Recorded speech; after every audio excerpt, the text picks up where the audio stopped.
Hi, welcome to this episode. Okay, we're able to actually import our drawing and to use these tools that are here, and we're able to demonstrate all of this. If you're able to get to this point, I want to tell you a very big congratulations. On this episode, we are going to be inserting our number of stories, and then I will be showing you how to insert all of our structural members, okay, in the Protastructure.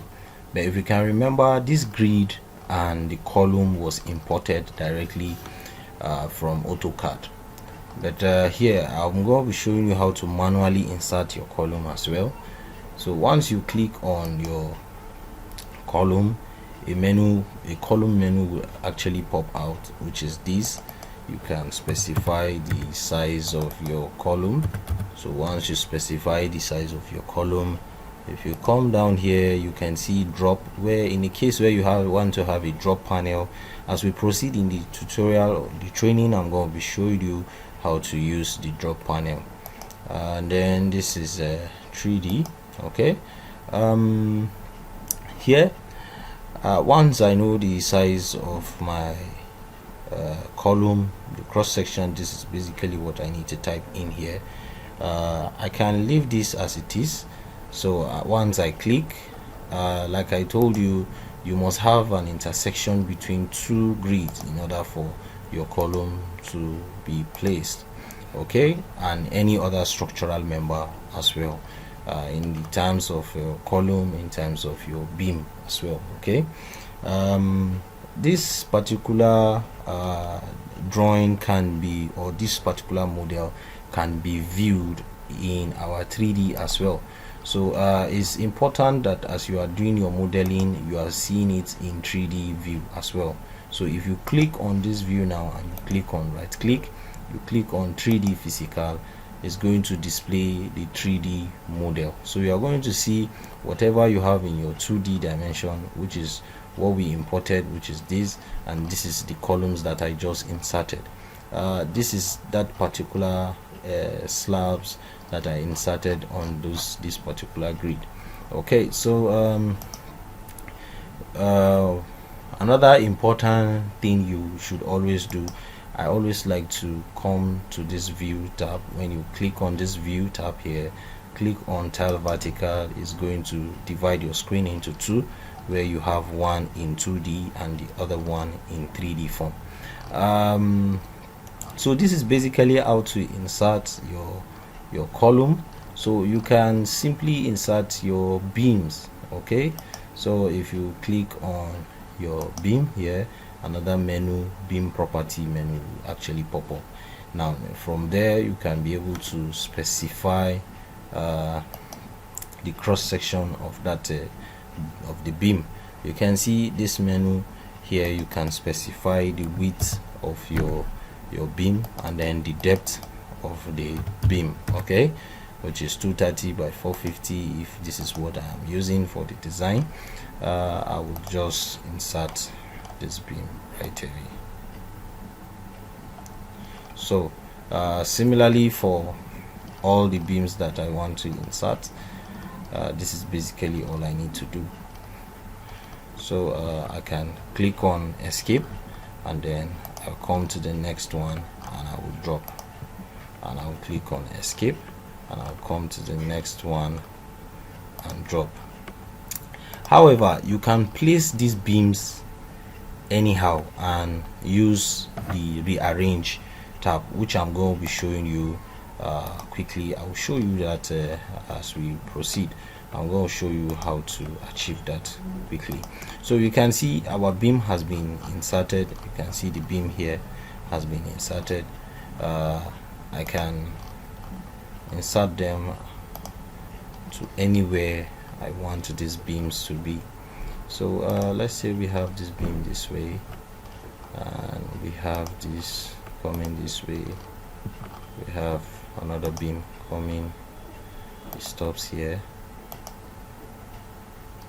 and then we have a beam this way, we have a beam this way, you can see I took my time to arrange this or follow this properly. You can as well insert this beam anyhow you want, and the software can help you rearrange it if you like.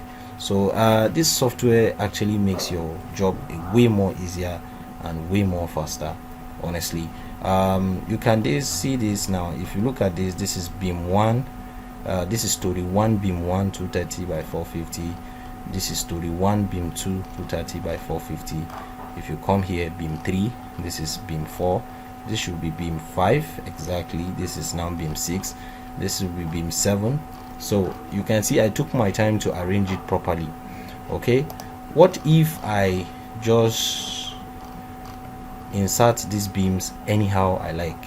I'm going to click on columns, click on column, and I'm just going to highlight everywhere, and these columns will be inserted where I have an intersection of my grid. So anywhere I have grid intersection, these columns are going to be inserted. Okay, so you can see this is another faster way of inserting your columns. Let's say I insert this beam.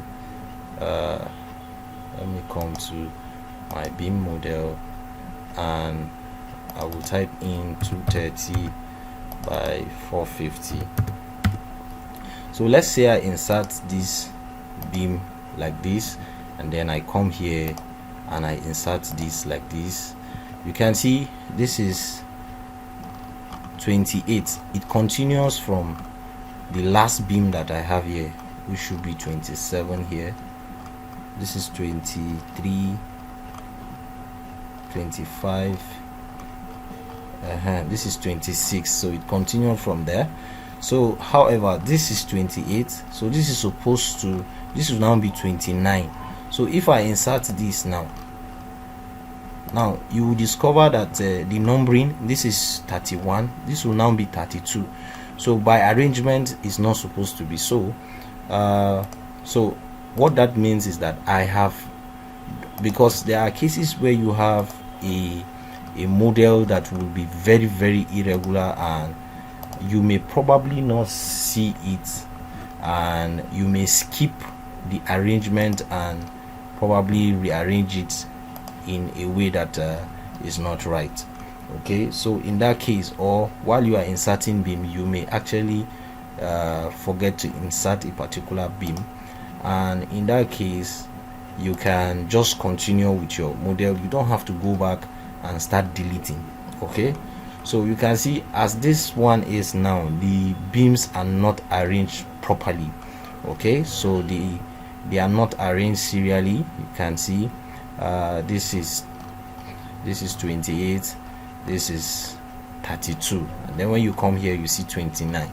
So what that means is that you can as well highlight all of this. So it's not just in the case of your beam, for every other structural member as well. So you can apply similar.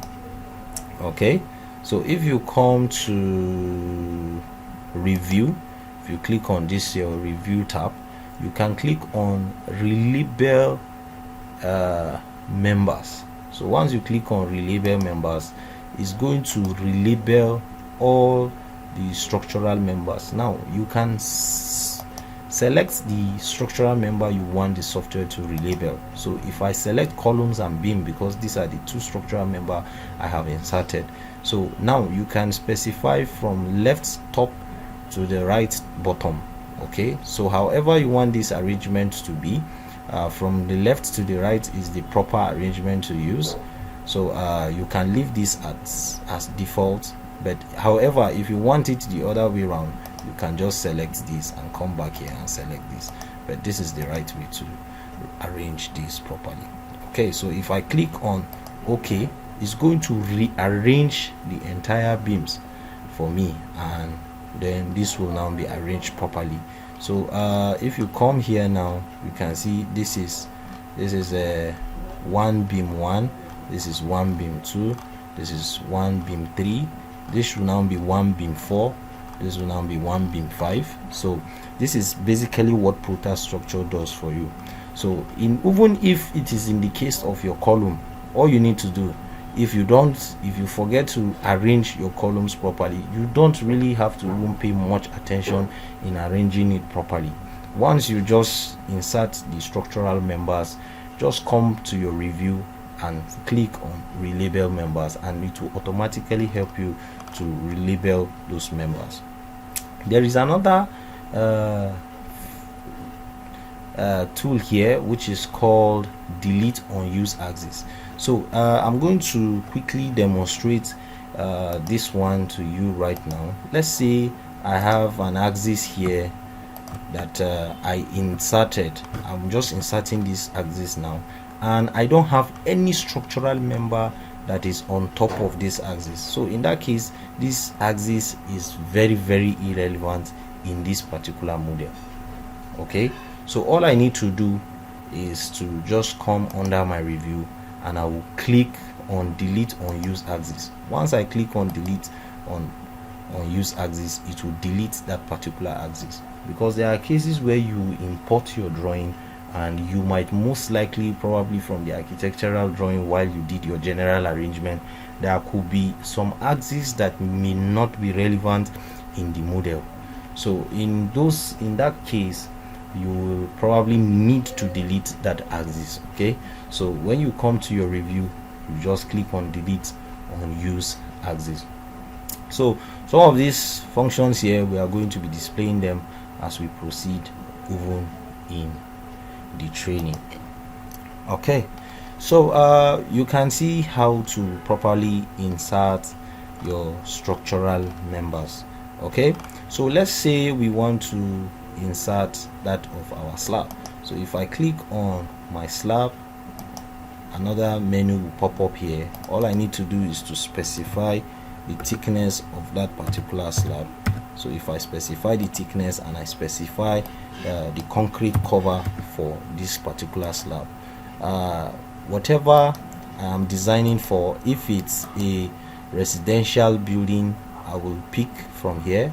If it's actually a hospital, so these are different classification or classes of building, building. Okay, so they vary in terms of their loads. So all you need to do is to pick based on the relevant loading you want to actually apply. So if you are designing a shopping mall, you have to pick this. If it's a plant room, if it's a car park, okay, if it's a banking hall, so you can see their life load are different. So if we assume this to be a residential building, all I need to do is to pick on that imposed load, and then this dead load, it's a load that you can manually calculate, or if you click on this drop down, you can easily just select based on what you are designing for. And then there is something this software actually does for you as well as regards to this, whereby you don't really necessarily need to stress much. But I'm going to be showing you that as we proceed. So if I insert this now, when it comes to this slab type, we have two long edge discontinuous or two short edge continuous, and then two long edge discontinuous. So all of the edges here continuous, like an internal panel. So all of these are very important as well when it comes to your reinforcement detailing on your slab. So it does a lot for you. This now you need to pick the accurate or the proper edge condition of your panel. So if you look at this panel very well, you discover that along this edge here is discontinuous. What that means is that there is no panel here. If you look at this side here, there's no panel here, but along this part here, we are going to be having another panel here. We are also going to be having another panel here. So what that means is that if we insert a slab here, this slab along this edge is going to be continuous. Along this edge is going to be continuous, also along this edge is also going to be continuous. So that's basically what that means. Okay, so if I'm to pick a proper edge condition for this, I am going to go for this one. This is the proper one, but inverted. When you turn it the other way around, this is basically what you are going to have. So it's going to continue on two edges, and then you have two adjacent edge that are discontinuous. So that's basically what it means. So but instead of going through all of this entire stress, okay, you basically do not need